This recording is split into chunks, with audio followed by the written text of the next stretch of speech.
We have just witnessed history in the making. Lewis Hamilton wins the Barcelona Catalonia Grand Prix for the first time in a Ferrari.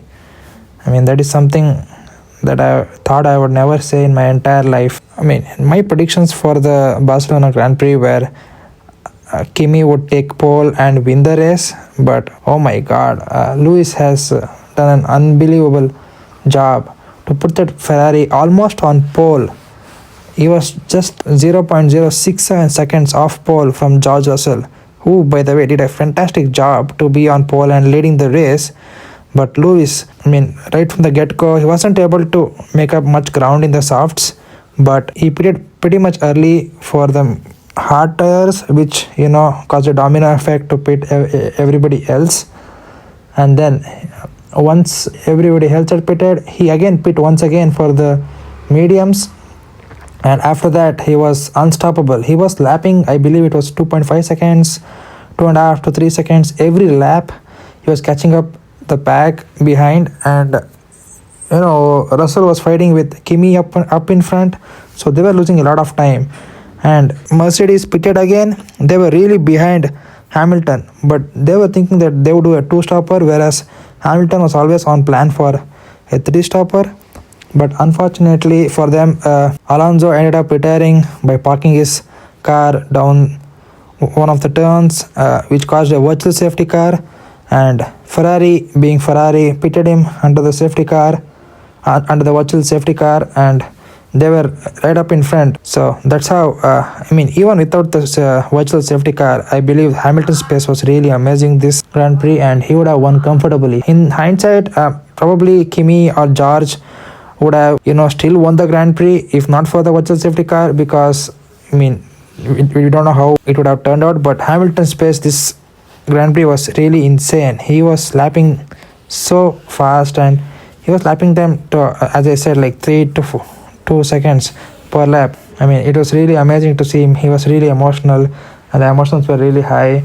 It was his first win in a Ferrari, and that was something that is really amazing and really a great moment in the history of Formula 1. Now coming on to the Mercedes, I believe George Russell had a really good start, at least in the beginning phase of the Grand Prix, but Kimi Antonelli shows some real pace in the latter end of the stages, and he literally overtook Russell on pace, and that is something surprising and something that George Russell should be worried about, because last season it was his first season, and Kimi Antonelli usually ended up in the wall or did a poor performance in the European leg. But this season he has really stepped up his game, and that's something that George Russell really needs to improve in his game, because he overtook him on pace, on track, and before he eventually DNF'd. But yeah, this is like a 18-point swing towards George Russell's side. He's like right now 50 points behind Antonelli, with Hamilton 41 points behind Antonelli. But the pace that Kimi showed is really something surprising and something that George Russell must be worried about. For Antonelli, it's fine. A single DNF would not ruin his championship, because he's already like 63 points ahead. Right now it's down to 41 for Hamilton and 50 for George, with George probably being his main competition. So he's pretty healthy margin up in front, so he doesn't need to worry that much regarding that. There's still a lot of races to go, so we'll see how that turns out. Now coming to McLaren, Oscar Piastri literally had no pace at all. He couldn't even challenge Verstappen for like a healthy fight. He was really struggling for a lot of pace over there. Norris was really excellent throughout this entire weekend. He was right up with Kimi Antonelli and George Russell. He was within like 1.5 to 1.1 seconds, and if anything had happened over there, he was right there to capitalize. He in fact did it, because Kimi Antonelli DNF'd, so he inherited the third position, which finally made up the top 3 drivers, all to be British drivers. And this last happened in 1968, and it has been such a long year since that all the drivers on the podium were British. And that is another record that has been set in the history of Formula 1. Hamilton winning with George in P2 and Lando in P3. That is really something special. And Mercedes will be happy that George got some points on the board because he was literally struggling all throughout the last 3 weekends. And they also need to keep up with that. Mercedes powered engines have been failing. Like each weekend there's at least one Mercedes engine car that has been failing. Take Lando Norris in Monaco, Kimi here, George Russell in Canada. There has been something that seriously need to be considered for them, but that's just something. And now coming to Red Bull, they showed some really good pace, especially Verstappen. Hadjar was also showed some pretty good pace, but it was now nowhere near the level that Verstappen was showing.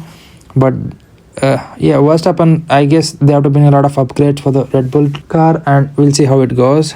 Coming to Charles Leclerc, I guess he's been having a horrible season this time around.